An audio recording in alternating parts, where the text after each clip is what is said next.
What is going on, everybody? Welcome on into another 216 pregame show. I am Jim Fatty Bates. He is Brian Phillips. Welcome on in, especially after a Browns win. How you doing, Brian? I'm great, baby. It's a great fall weekend. Halloween's right around the corner.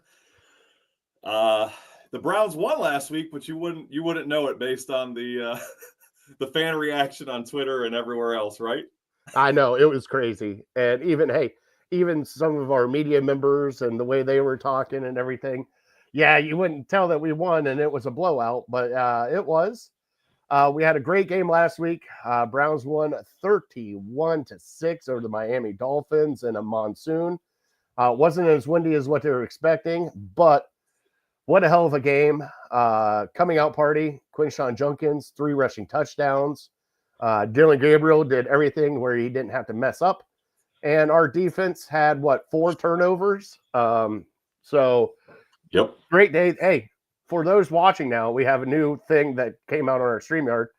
Down here in the bottom right corner, all the comments that keep coming up, they'll come up throughout the live. So anybody that wants to come in the comments, they'll be popping up throughout here. Please, Justin, keep them at least PG. Maybe a little bit rated R. No NC-17. All right. All right.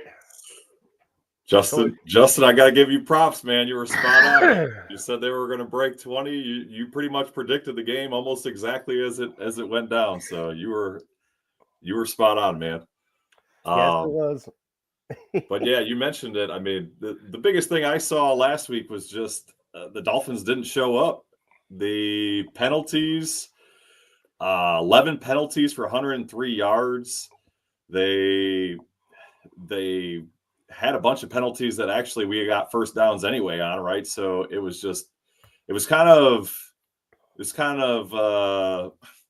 interesting to watch from a Browns perspective. It kind of made me feel like the games that I watched when we went 1-31, right? It was like this team, their heads are just not in the game. It was just hard, I'm sure, as a Dolphins fan to watch that game and just see like they were just checked out, right? And 6 points against the Browns. Tyson Campbell, welcome to the Browns, baby. Thank you. One of the few things that I will commend Andrew Berry on so far. I did not think Greg Newsome was very good. Got him out of here. He's not been playing well in Jacksonville. That's a big surprise. And Tyson Campbell has been playing great. One of the things that I absolutely loved last week, and we probably dive into this a little bit more, was the big changes that we made. And I think it was mostly due to weather. One being the Wildcat. That was the first wrinkle that I think I've seen. Well, maybe not the first one, but one of the few wrinkles that I've seen, the few changes that I've seen from Kevin Stefanski in 5 years. And I absolutely loved it. And it led to 2 touchdowns, oddly enough. The other thing that I absolutely loved about this game was the change that Schwartz made with the defense. Now, I want to call it like an exotic blitz. It wasn't, I don't think it was technically a blitz, the blitzes that he was calling, but he was just mixing it up, right? It was kind of like a disguised 4-man rush. And you saw 4 guys on the line and 2 of them would back off and then 2 other guys would rush. And it was just causing a lot of chaos and confusion for Tua. And I was absolutely loving that because, again, it was just something that went against what we normally run. And it was awesome. I mean, you mentioned Judkins. He had the 3 touchdowns. The defense was just stifling. I mean, 3 interceptions, 1 for a return for a touchdown. Another one should have been. Jenkins, I don't even know who that guy is. I had to research him during the game. I'm like, this guy's been around the league for multiple years. Yeah, it was a great game to watch, right? Was there anything else that was super exciting? I see comments are blowing up, but I was in the middle of my spiel that I couldn't get off of. No, I hate to kind of stall everything right now, but we do have breaking news. Per Adam Schefter, Browns quarterback Shedeur Sanders, listed as questionable for today due to a back injury, is inactive versus the Patriots. So no Shedeur Sanders today. That means what? Bailey Zappi will be the backup. Yep. because obviously somebody else should not touch the field or anybody else in this city for the time that he is here. But we have that news today. But no, going back to last week, no, it's great. It was the game plan that needed to happen. It was you needed to run the ball more than what you have been. I mean, they got Junkins the 25 plus carries, which hit on my parlay. The one that didn't hit was Achan. God, that pissed me off. One run just screwed up my whole day that day. And it was in the first quarter, too. But, anyways, no, the offense did what they had to do. It was Dylan Gabriel, don't mess up. Keep the ball in front of you. We're going to run the ball, and we're going to get a lead, and we're going to let our defense do what it does. And boy, did they ever do it. You had Tua out there seeing ghost. I mean, it was like, you remember when Pittsburgh kicked the shit out of us and just kind of hit us everywhere? It felt like that game, except we finally got to do it to somebody else. Tua had 3 interceptions. We had a special teams. Special teams finally showed up, got a forced fumble. It was, like you said, it was a great day to be a Browns fan to watch that. You mean we shouldn't have thrown the ball 90% of the plays? No, Justin, we shouldn't have. We shouldn't have. But no, it was a great win, a great team win too. I think that kind of boosted everybody's confidence, especially at the end too. Do you have, besides Junkins, I mean, do you have somebody else that you thought tore it up on last Sunday? I mean, not on the offensive side of the ball, right? The leading receiver, I think, was Fannin with 36 yards. So obviously nothing to write home about there. Dylan Gabriel, again, didn't light it up, but obviously that was the game plan, right? And you're playing with the lead. Why risk throwing interceptions and stuff in that nasty weather? You saw how that worked out for Tua. I mean, just the defensive side of the ball, like I said, just Campbell, the whole defense, really, I just loved it. I mean, Schlesinger continues to show flashes. Mason Graham continues to show why you picked him number 5 overall. He was just living in the backfield, causing pressures. Again, he doesn't show up in the stat line because he's a defensive tackle, but I'm totally okay with that because he's helping Myles Garrett kind of wreck the game on the defensive side of the ball. I mean, the biggest opposite of that, the biggest downside for me was just kind of the infighting with Browns fans after the game, right? It's like Sunday night, Monday, hell, all week. It was like we lost the game, and it was just tough, right? It's like, have we forgotten how to celebrate a victory? Have we forgotten how to enjoy the sport at all? It was just tough as a Browns fan just to hear a lot of people that were like, oh, it's just the Dolphins. They're terrible. Why didn't we win by more than 25 points? Why didn't we throw the ball more? Questioning the coach. Like, I get it, right? Everybody's frustrated. You're going out there every week. You're watching Baker Mayfield light it up for another team. And we got rid of him like he was, yesterday's garbage. You got Jackson Dart, who continues to show that he's probably going to be a franchise quarterback, and we didn't deem that he was worthy of a first overall pick or a first round pick. We've got the whole Watson noose around our necks that continues to struggle, right? And all these things are fair, right? You're as a therapist would say, your feelings are valid, Browns fans. Like, it's okay to be angry about all of those things. But, like, let's enjoy the damn victory. Like, we won a game. We blew somebody out. We did what we were supposed to do. Like, just enjoy it. Like, hey, we really predicted a few of these this year. Like, hey, you might as well take the ones that you get, right? Please.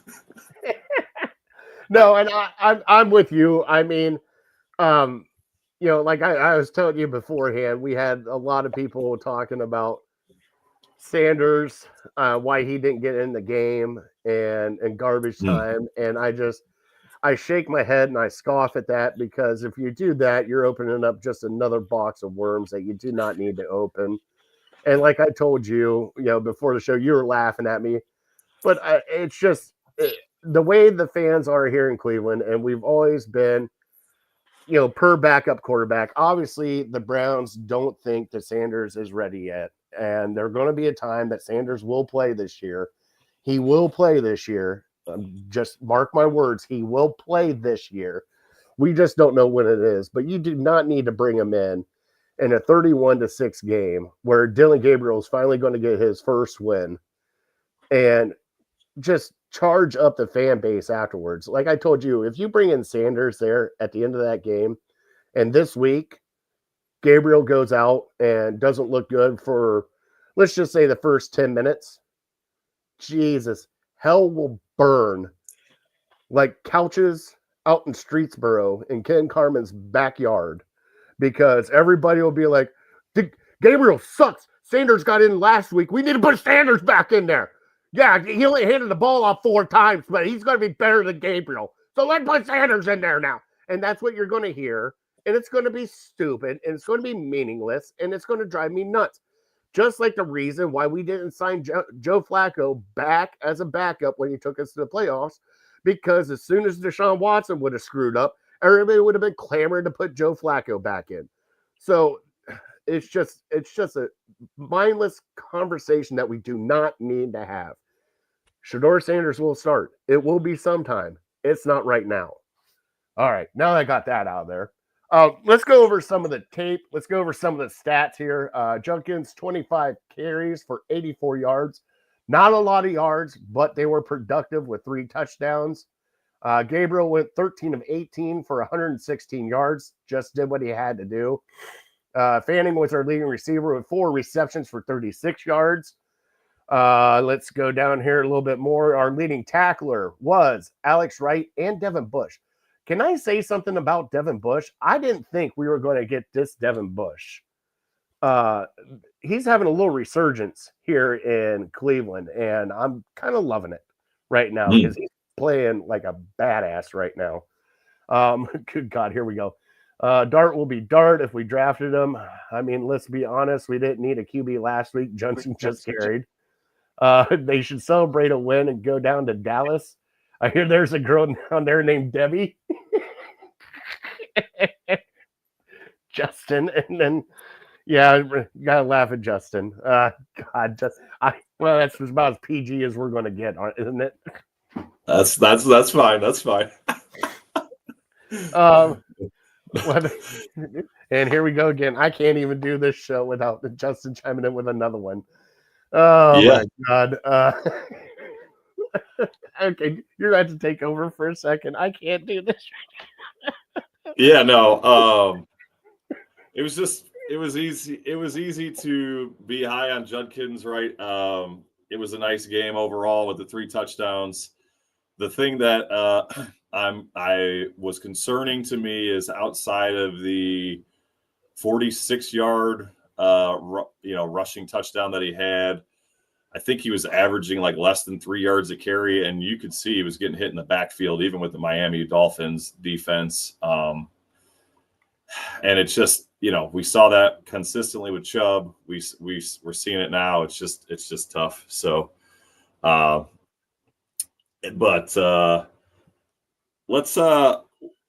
let me ask you a question before we dive into anything else. I mean, we've got a running clock here. We've got less than like a week and a couple days till the trade deadline.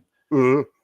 What are you hearing? What are your thoughts? I mean, the biggest names, the names that I keep hearing over and over are Njoku and Teller.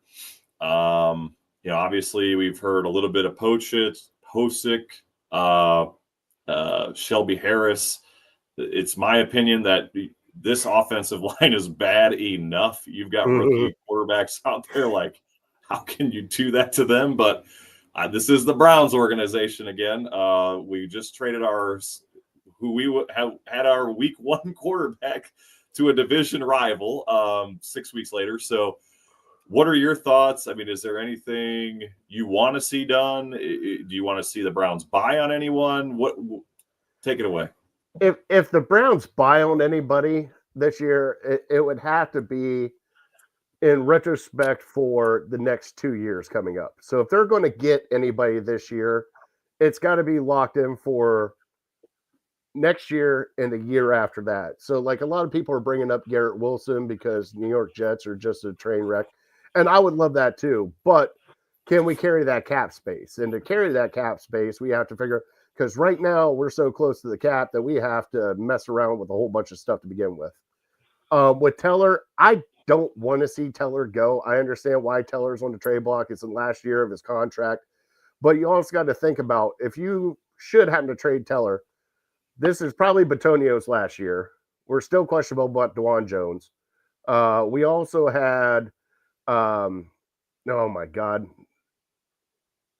the guy I hate on the right tackle, Jack Conklin, kind of go out and in. We've been kind of, and Zach Zinner's been a healthy scratch, even though he was last week, he was on the roster.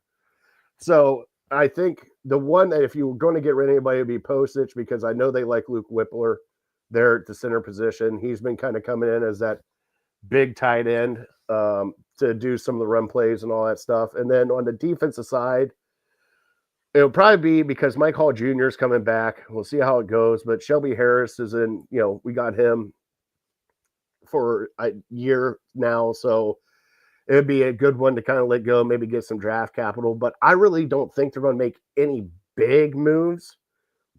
They might be just side-to-side moves. It might be just to move, get a different draft position, or kind of better themselves financially. With Njoku's a hard one because after Fanning, there's really not anybody on this team that really gets me excited at tight end besides those two. And they want to run the way they're running with the 2 tight end sets and all that. I don't want to see it, but I can understand it if they did, because this is probably the highest that his value is going to be right now. But also they can re-sign these guys too. They can work out a re-sign with Njoku. They could do the same thing with Teller. Postage, I don't think so, because they drafted Luke Whippler to take over at some point in time. So those are the names I keep an eye on. And I told you I don't want to say it because I love the guy. He should be here. Another name might be Denzel Ward. I don't foresee it. I'm just saying it's possible. Is it 100% possible? No, it's like 5% possible, but it's still possible. I can't see Ward going anywhere. I mean, you'd have to be blown away. It'd have to be multiple first-round picks for me. I don't think anybody's going to do that for an aging cornerback, even though he is clearly the best cornerback on this team. Njoku, I think he's getting older. He's getting slower. His value, I think, at best is a 6th-round draft pick that we would get back. And I would rather just see him play out the year. And like you said, we don't have many options. And again, we're trying to evaluate these quarterbacks. They barely have anything to throw to right now. So get rid of one of the main weapons that they do have. It just doesn't make any sense to me.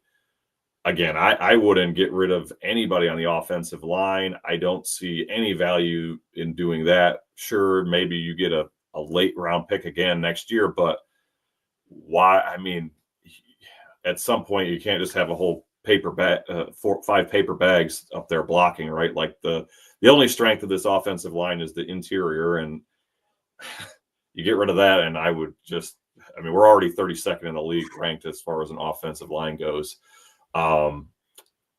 Shelby Harris, I would understand right now that we've got Mike Hall back. You mentioned that.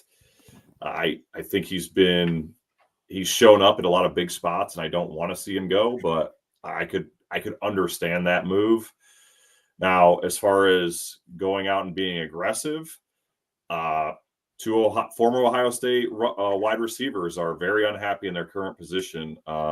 Garrett Wilson, you already mentioned, and Chris Olave, right? The Browns have been in trade conversations with Chris Olave and the New Orleans Saints several times over the last couple of years. Now, you obviously have to worry about him with his concussion history, just like we do with Denzel Ward. I did some research this week. Both of them are top 15 at worst in speed and separation, which this current wide receiving room sucks at. We are 31st and 32nd in those categories as a team. Our wide receivers suck here? What are you talking about?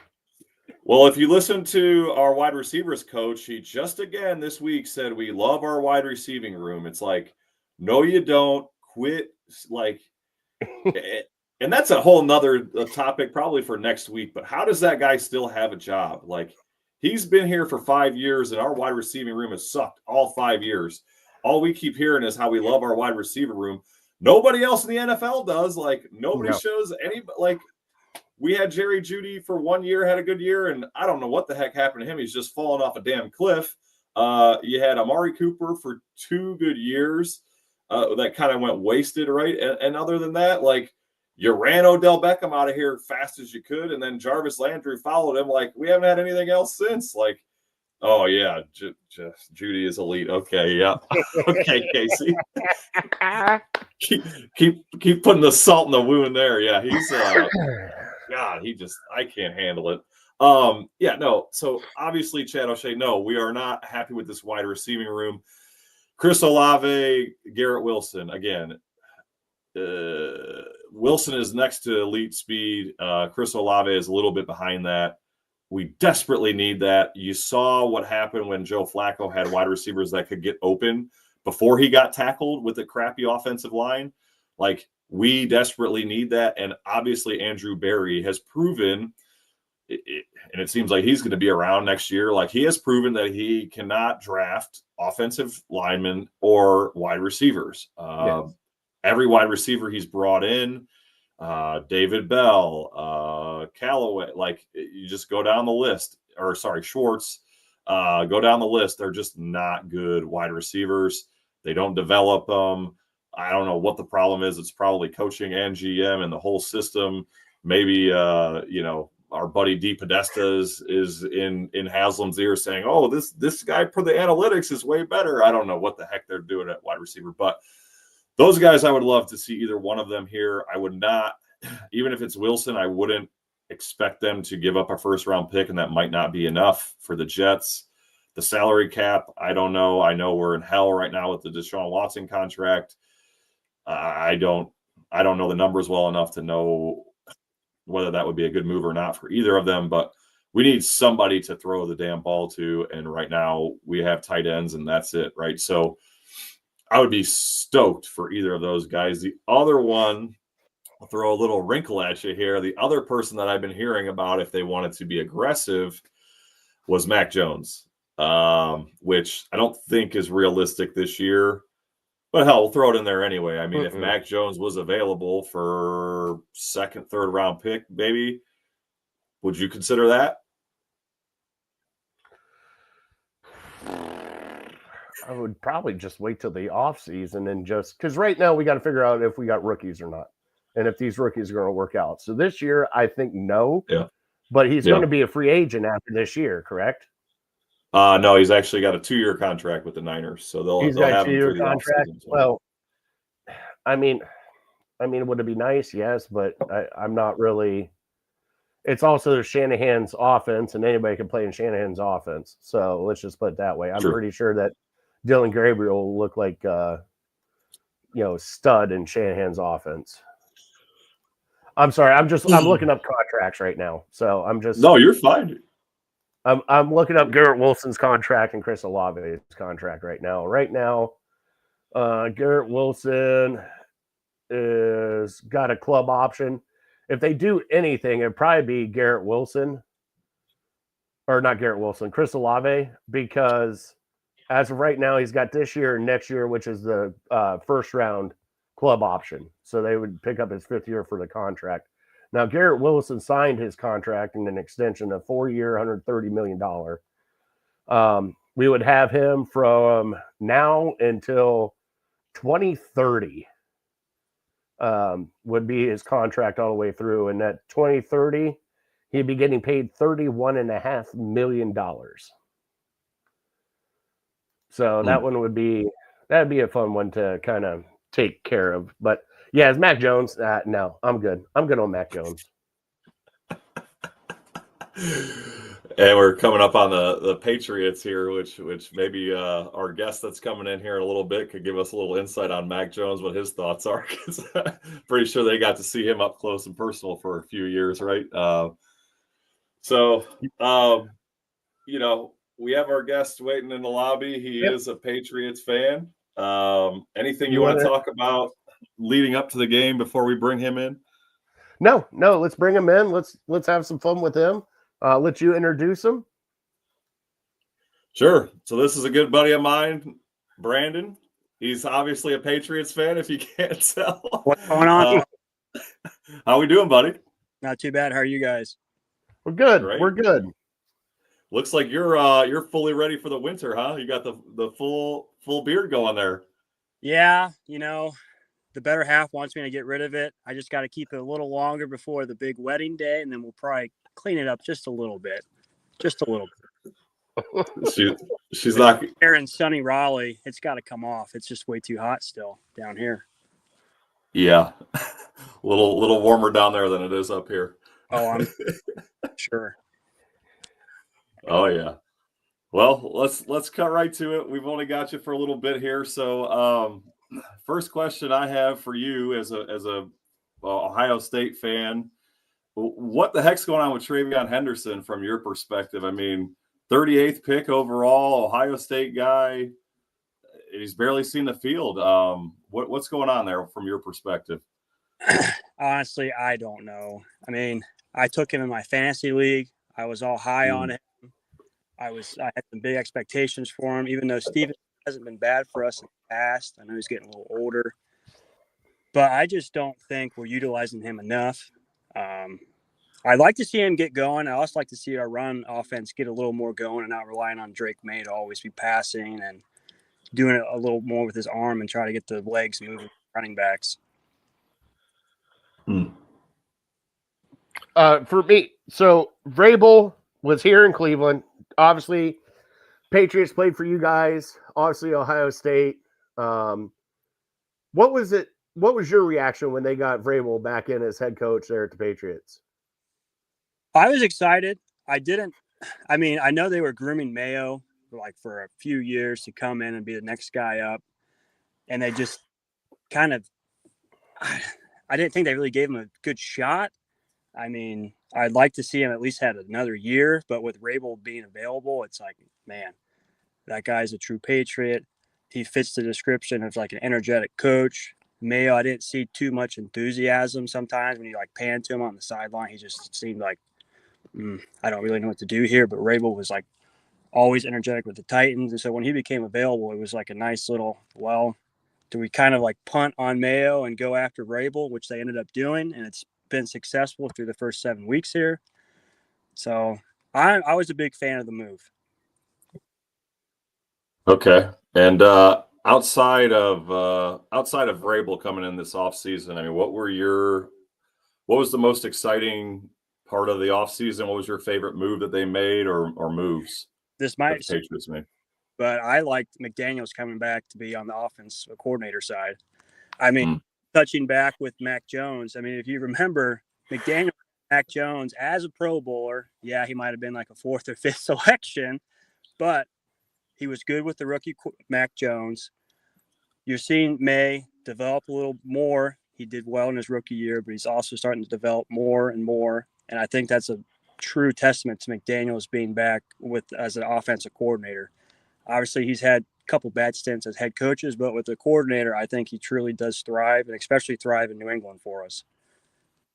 And then next one would be Diggs. It's always nice to have a true wide receiver number one and not rely too much on Booty or Hunter Henry, and you can kind of open them up more with Diggs being a number one target and the cornerbacks kind of focusing in on him more. With us talking about Drake May and the offense, do you think that Drake May is your franchise guy now to take the Patriots to the future? I do. I truly do. I hope it doesn't pan out to be like a Mitch Trubisky or anything like that, where he's had some success in the second and third year, and then all of a sudden, a coordinator goes, they get a new head coach, and he just kind of falls back down. I think he's going to keep climbing. I really do like May. I think he's got a good head on him. And I think he's going to do well for New England going forward. Yeah, I don't think you have much to worry about there. I mean, Vrabel obviously isn't going anywhere for a while, and I don't think anybody wants to touch Josh McDaniels as a head coach. So he's No, and I really do hope he just stays for us until he retires. I mean, I think he's still under 50 years old, so he's got quite a while still. Oh yeah. Yeah, that's a good place to be. And you mentioned having a number one wide receiver. We don't know what that's like here in Cleveland, so it's got to be enjoyable for you guys to watch. Yeah, Cooper for a couple years. Yeah, for like 2 years. Yeah, that was nice. Fair. Somehow other franchises somehow have a wide receiver one on their team for decades, but we got 2 years. That's true. It's true. And then speaking of the past, this one might get you on a tangent here, but I'm really curious. I like to pick Patriots brains on this. With the dynasty that you just recently had, was it Belichick? Was it Brady? Who built the dynasty? What's your opinion? Well, if you want my honest opinion, which you're going to get, I think the first 3 Super Bowls was more Belichick, and I think the last 3 was more Brady. I think it's a truly 50-50 divide. I mean, even when they put Matt Castle in, I think it was 2008 when Brady had that leg injury. He did well. I think they ended up 11-5, 10-6, something along those lines. And I think right after he came back from that knee injury, I think that's when Brady started to take off and truly start to form the back half of that dynasty. So I think in the beginning it was Belichick, and I think it transitioned to Brady towards the end. I'll tell you who started that dynasty. Drew frickin' Bledsoe started that dynasty. That is true. He kind of did get kicked to the curb after that. If Drew Bledsoe wouldn't have got hurt, there would be no goddamn Tom Brady. Yeah, or the fumble against the Raiders. I just had to say, that's why I raised my hand. If you've never seen that little cartoon caricature, you have got to watch it. It cracks me up every time I see it. All you got to do is type in, what if Drew Bledsoe never got hurt? And you will laugh so hard that you will pee your pants. Well, all right. Oh, you'll love it. All right. So last question for me. Right now, you're 5-2. Vrabel's coaching. You guys got a pretty good offense coming in. Your run defense is probably the best. Can you guys maintain this till the playoffs? I think so. But my big problem is, and my thought is that we're going to have a letdown game today based off the big emotional win in Tennessee last week. I do think we're going to see a couple flukes here or there today from the offense, and I do think Cleveland could pull it off. But with the momentum, I like to think they do. We do have the easier schedule, of course, based off of – what do you got? No. From your lips to God's ears. Keep talking. Keep talking. I mean, don't get me wrong. I'm cheering for New England through and through. I just do think today there could be a letdown from us based off of last week on all the preparation and media talks and et cetera, et cetera. But I do think they can keep it up. We do have an easier schedule based off of years past. I probably, if we can somehow beat the Bills at home, that'd be huge. I think we might be 12-5, hopefully. So 3 more losses. Hopefully not today. One of them. Just keep sweet talking us. Hey, we'll take those wins. Keep buttering up Cleveland, and then when New England maybe scores 2 touchdowns, like, all right, well, I did my piece. Oh, God. Brandon, thank you so much for joining us, bud. No problem. Thank you guys for having me. Not a problem. Thank you, bud. See ya. Yeah, we'll see ya. Oh, that was awesome. From Brandon's lips to God's ears, hopefully a New England Patriots letdown. Here we go. And I can't wait for him to text you when he looks up that video. So, Brandon, I know you're still backstage. When you look up that video, I can't wait for the text that you're going to send Brian about how funny that video is. All right. So right now we are looking ahead to the Patriots, right? We got their number one rush defense. They do not allow players over 50 yards rushing. So we got to try to get a run game started because obviously our passing game sucks. Do you think we could do it today? I'm not confident. We'll find out your parlays later. We'll find out how confident you are in your parlays later. I've not seen anything from Dillon Gabriel that excites me, right? Like, I understand he's young. He's a rookie. Stefanski wants to have the training wheels on. I understand it logically. But what my eyes are telling me, it's like you just kind of see things like as a Browns fan, like if you think that first game Baker Mayfield came out, like you just knew, like you saw it, right? Like it didn't matter if we won that game or not. Like, fortunately we did, but you just kind of like knew, and you saw some throws and you're like, damn, like how did he do that? Like that, now that's an NFL throw right there. Like I don't think anybody's seen anything like that from Dillon Gabriel. The best throws that I think I saw him make were in garbage time against, I guess it wasn't garbage time, but against the Minnesota Vikings when we only had like 20 seconds to try and get downfield. And, you know, those were the best throws that I've seen him have. Now, again, Justin will probably say that it's a Kevin Stefanski thing. And I starting to realize that is a big part of the problem, right? It's like Joe Flacco, you take the handcuffs off a little bit, training wheels off a little bit, and you're not probably saying, hey, you know, throw the ball, don't throw interceptions. I don't see it happening. I don't see, if our run game can't get going. You mentioned the Patriots have not allowed a 50-yard rusher, aside from Josh Allen, an actual running back. They haven't allowed 50 yards or more. And Kevin Stefanski has proven over 5 years that any lead that an opposing team has, he will get pass happy. Look at the Steelers 2 weeks ago where we threw the ball, he dropped back to throw the ball 58 times. Like, if we're playing from behind, that's just how Kevin Stefanski coaches. Unfortunately, I can see him running away from the game very quickly. And think of this. So the Vrabel's defense is giving up 324 passing yards per game on average this year, but they're only allowing 19 points per game.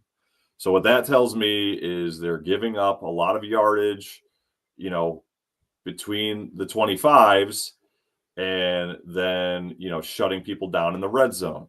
So if that's the case, I mean, you have to see Dillon Gabriel do that. And I think we have to see some development from Dillon Gabriel. Otherwise, to your earlier point, the Shadorians, the Shador Sanders fans, myself included, are going to start getting louder and saying, hey, like, this guy's not throwing the ball more than 5 yards. Like, we're in week 4, we're in week 5, we're in week 6 of his development, and we're just not seeing it. So I think it's a big game from that perspective, as far as like what the future holds with our quarterbacks. I know we don't really want to dive into that, but we might just get into a knockdown, drag out brawl between the two of us here, which would derail the entire pre-game part of the show. But yeah, if Judkins can't get the ball going, and Dillon Gabriel can't complete a pass more than 5 yards, I'm afraid it's going to be another ugly, low-scoring game. And then you know what that leads to, right? Look at the Ravens game, look at the Lions game, look at even the Steelers game. Oh, here we are. The defense plays good for 3.5 quarters, and all of a sudden they're out of gas. Am I crazy? What are you thinking? No, I get you. We have to see what Dillon Gabriel's worth today, and they do shut down the run. The one thing is, though, as I think it proved last week, that the Browns need to at least try to keep running the ball, because that one big play, I mean, Judkins' 46-yard touchdown, those are game changers. Those are true game changers, and they can happen anytime. The way Coach Stefanski's behind, never mind. I'll keep it PG-ish. Thanks. Thanks. Wade Fatty's looking at his phone. He thinks it's food. I'm looking at my phone because we got an update, and I sent Brian a text. We're both Ohio State fans. Want to send out prayers Nick Mangold passed away today, who was an Ohio State center, played a long time for the Jets. He passed away due to kidney disease. So that's why I keep looking down at my phone, because I'm getting text messages from everybody else. So I apologize for that, Justin. And plus, I'm also trying to pick my three-leg parlay over here so that we get this going. But no, with Gabriel, he's got to be able to get the ball downfield, and you got to get, and especially with this, getting them in between, giving up that many passing yards, you have to take advantage of it. And that means our wide receivers have got to do something today. It's got to happen today. And Justin said, yeah, that's sad. I mean, Mangold's probably our age. That's the other thing that kind of kicks me. But with Gabriel's passing, he's been dinking and dunking. I think they need to open it up a little bit more if they can. And I know you're just busting my chops, Justin. You bust my chops all the time, my pork chops. But we need Judy. We need Isaiah Bond. We need Jamari Thrash. We need somebody else besides our tight ends to be able to catch the ball and help this offense out. And that's the only way we're going to move forward with this passing game, is if our wide receivers can do something to help us out. And right now they haven't. So that's why I'm kind of hoping that our run game takes off. But the way the Patriots play defense, it's going to be tough sledding. Now, I do know we'll flip to our defense now. I know that the Pats are giving up 22 sacks in 7 games, so they are vulnerable to the sack. They are run game by committee. They got pretty much Drake May, Stevenson, and Henderson are their 3 top running backs, and I think Gibson's in there too. So they are run by committee. They don't have like a true head-on lead running back. And right now, their main targets in the passing game are Diggs, and is it Booty or Boutier? I think it's Boutte is what I keep hearing. I keep saying Boutier. And Hunter Henry are the main targets on this offense, wide receiver-wise, which I think matches up well. I think we can stop them on the passing game, and I think we can stop them in the run game. But we have to do it together as a cohesive unit. And with that being said, I think if you take away Stephon Diggs today, I think that'll be a huge win and make them have to go off their secondary. And plus, hey, Drake May's never seen anybody like Myles Garrett. And that man is coming to feast. That's true. Now, how much do you think? I mean, obviously, Mike Vrabel was in the building last year. Mike Vrabel probably knows all of Jim Schwartz and Kevin Stefanski's tendencies. How much do you think that plays a factor in the game today? I think it does a little bit, but they also know Mike Vrabel's tendencies. I mean, obviously, they pick the brains off of each other. And plus, with coming in for that Boutier, there it is. With him helping us out here, I think the only thing that concerns me is when he did take over the offensive line and try to coach up the offensive line a little bit last year. But I think it will help him a little bit more than it will help us. But it shouldn't be that much, because every year schemes change, players change, things are different. So I think his time here was nice, but also we didn't have a good offense last year either. So, he didn't really get to see that much on the offensive side. So, I mean, what do you think? Do you think it's that big of a factor? I don't. I was trying to think it through. I was worried about it at first, and the more I think about it, it's just the same as when an offensive coordinator goes to another team or anything really. I mean, yeah, sure. I would hope that they're not running the exact same playbook they were last year. Otherwise, what's the point of the preseason? But, yeah, no, I'm not that worried about it. I was just curious your thoughts, and then. Yeah, I mean, you mentioned it. I'm hoping the defense really can step up today. That's kind of my only hope is our defense. If the run game can't get going, now the offensive line is ranked very low. They're the 26th in the NFL. Now, of course, the Browns are the 32nd, but we're not facing Myles Garrett. So can the defense continue, basically, can they have a game like they did against the Packers, right? Can they step up or I guess, I don't expect any games for the rest of the year to be like it was yesterday or last week against the Dolphins and us have 4 turnovers, but hell, that'd be nice. Yeah, the only person that scares me on the offense is Diggs, but the biggest thing for me is they haven't really had to rely on one person, right? They've had Diggs has over 400 yards. Booty and I think Henry you mentioned earlier, they have over 300 yards each, which by the way, not a single person on our team has over 300 receiving yards. Closest is Fannin, who has like 240 something, I believe. Hell, even Austin Hooper, which if you remember him in a Cleveland Browns uniform, he couldn't fricking catch the ball without falling to the ground right away. He's even got over 100 yards and scored a touchdown last week. So he's showing up. I mean, the biggest thing that scares me with Drake May is this statistic. For deep balls, which according to the NFL statistics is a pass of 20 yards or more, he is 14 of 18 this year, which is 77 some percent.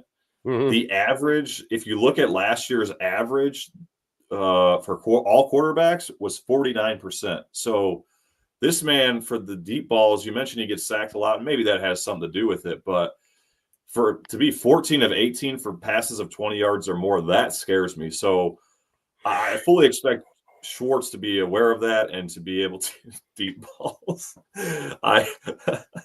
Pause. I fully expect the defense to be on that, and I don't think between Myles Garrett, Malik Collins, Mason Graham, Mike Hall Jr. coming back, Alex Wright, Isaiah McGuire on the other side, like I fully expect this defensive line to continue to have a great performance this week. So hopefully that doesn't happen to us.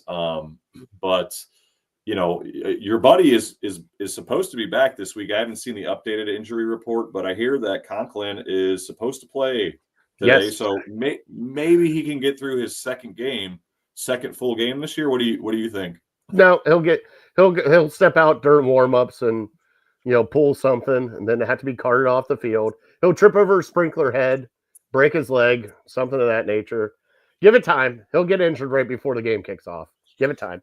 We do have injury report brought to you by Fatty and Fatty's Escalades. Njoku is in, so he is playing today. The only two that are out are Aiden Hutchinson, or not Aiden Hutchinson. What the hell is his name? Huntington. He is out with a concussion, and obviously Shedeur Sanders is out with a concussion or with a back problem. Glad getting everybody to laugh. Jesus. Yeah, you definitely are a teenage boy. Good God. Hey, that's true. Yeah. You grow old, you never have to grow up. All right, let's get into our X factors for today's game. Then we will do our picks and our parlay. Also, hey, forgot we do have a Twitter poll out there. Can our stout defense stop this New England's offense? As of right now, 61% say yes, 22% say maybe, and 16% say no. It's funny with the maybes. Got to have the maybe in there. Got to have the maybe. X factors. I had mentioned it earlier. I think biggest thing is going to be coaching. You probably say that about every game, right? So maybe a cop out, but I'll get to my next one here.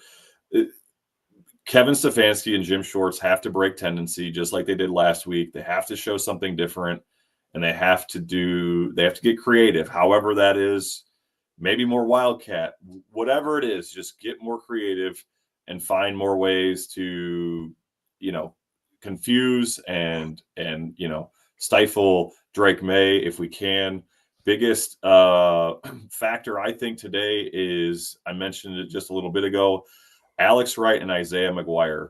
I think between the two of them, they have like 3 or 4 sacks for the year, which is not ideal considering, Myles is eating up double teams, triple teams, chips, blocks, whatever. Those guys, I need to see it from today, right? If we're going to have success, you already know Malik Collins is, I think, as far as PFF goes, the best defensive tackle in the league this year, which surprised the hell out of all of us, but he's playing great. Mason Graham, like I said, it continues to live in the backfield. Myles Garrett is obviously doing his thing. He took one game off against the Steelers, and we all yelled at him for it. And, then he listened to our show, I'm sure, and showed up last week. But no, seriously, though, Alex Wright and Isaiah McGuire, you guys are getting one-on-ones you need to eat when you get a chance to eat. So I think those are the X factors for me. What about you? X factor for me on the defensive side, and Justin, I'll address this later. On the defensive side for me is Denzel Ward. You have got to shut down Diggs. If you shut down Diggs, I think we have a chance, and I think we can actually pull out one for today. Offensive side, man, Brian, it has got to be this offensive line. This offensive line has got to be able to pass block and give Gabriel enough time to get a couple deep shots down the field. So, with that being said, I'm going to go offensive line on offense, defense, Denzel Ward. All right, now, my friend, we did parlays. We have a Brian parlay and we have a Fatty parlay for today. So, Brian, why don't you go ahead and give your parlay for today? So, yeah, I really like, I'm just going to call this the running back unders parlay because, again, we mentioned it earlier, the Patriots have not allowed 50 yards or more to a running back this year. Our offensive line, we talk about it every week, is not good. New England's offensive line is not good. And the Browns' defensive line is stout against the run. So I am going 3 unders for the this game, which would be number 1, our boy Quinshon Judkins is 64.5 yards is the over-under. I'm taking the under on that. He's averaging 75-ish yards a game, and I just don't see it this week. Then I have Ramondre Stevenson. His over-under is 48.5. I've got him on the under as well. Again, the Browns, aside from last week with A-Chain with that dynamic elite speed, I think Stevenson is just going to try and run the ball up the middle for the most part, and I know the Browns can shut that down, so I expect him to go under. And then another one, Travion Henderson. Again, we talked about it with Brandon. I don't know what the heck he did to be in the doghouse. He's 18.5 yards. I'll pick the under on that as well. So under. And Justin's telling me Judkins is going to be the over. So I told Fatty that probably means, since I put $1 on that, $1 holla, as you would say. $1 holla. The first play of the game is probably going to be Judkins for a 75-yard rushing touchdown. Probably. Hey, that's how it always works. That's how it worked for me last week with A-Chain. I mean, he broke a 46-yard run, and I'm just sitting there going like this. I'm like, well, that was fun. That was awesome. Well, here is Fatty parlay. All right, so for me, I got a 3-legger right here. I got Judkins over 65.5 rushing yards. I have Fanning over 32.5 receiving yards. And I have the over for the points today, over 40.5 points. Yeah, that's awesome. All right, so let's get our picks in. All right, Brian, we both won. Did we both win last week or no? I think we both lost last week, didn't we? With what? What we picked? Yeah, I think I picked Miami. Oh, we both picked Miami, yeah. Oh, that's not good. Not good. So let's hopefully. Hey, so should we pick for the Pats to win today so that yeah. Oh, there's my wife hopping in. Everybody wants a close-up of the Wheaties box in the background. Oh, go get the Wheaties box. Go get the Wheaties box. This was the peak of my athletic career here.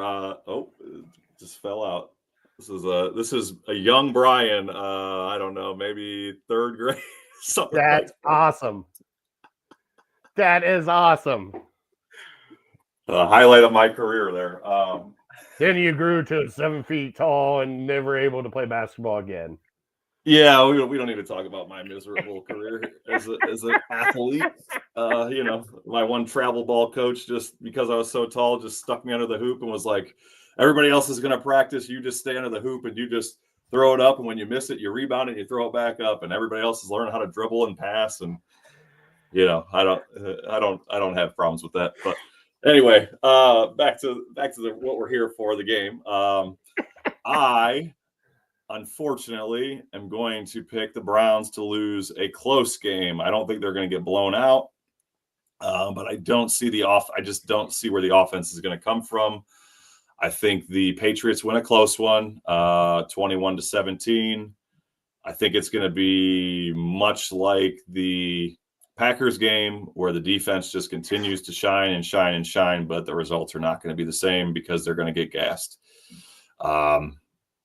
That's just my guess. You want to take it away with yours first, or you want my bold take? Let me get my score in, then we'll do our bold takes. Something today, I'm going to have a little fun with this one because I did pick the 40.5 over. I'm going to go Browns 21, Patriots 20 on a missed extra point by the New England Patriots. All right. So Justin said 24/7 Pats in here. All right, let's get the bold takes, and then we will close out our show. All right, you want me to go with my bold take today? Because my bold take last week was just a gem. Jerry Jeudy really did show up last week. So great. My bold take this week is I think our special teams is going to get another turnover, whether it be a fumble or something of that nature, and also a Myles Garrett double pack today. 2-sack day for Myles Garrett today. Well, that just rolls right along into what I'm thinking for my bold take. I've got Myles Garrett with 3 sacks. Nice. Hell yeah. I'm just feeling it. I'm feeling, like I said, I'm excited about this game. It's unfortunate that I think that the talent is just not there on the offense, but I think the defense is going to keep it close. There you go. Casey's also saying 3 sacks for Garrett. All right. Love it. All right, everybody. Well, let's hop off here. Let's go watch the Browns hopefully get another win against New England Patriots. By the way, Justin, it is in Foxborough, and it is a balmy 53 degrees outside there in the Massachusetts area. So hopefully Bold Take Fatty eats a salad with oil and vinegar for the dressing. That's actually a pretty good bold take because that's what I'm having for lunch today when I get off of here. So smart ass. All right. All right. Let's close it out. Brian, lead the chant. Here we go, Brownies. Here we go. All right. We will see you guys next week. During the bye week, we're going to have a fun time on that one. So catch us next week, 11:30. See you then. Have a good time. Go Browns. Go Brownies, baby.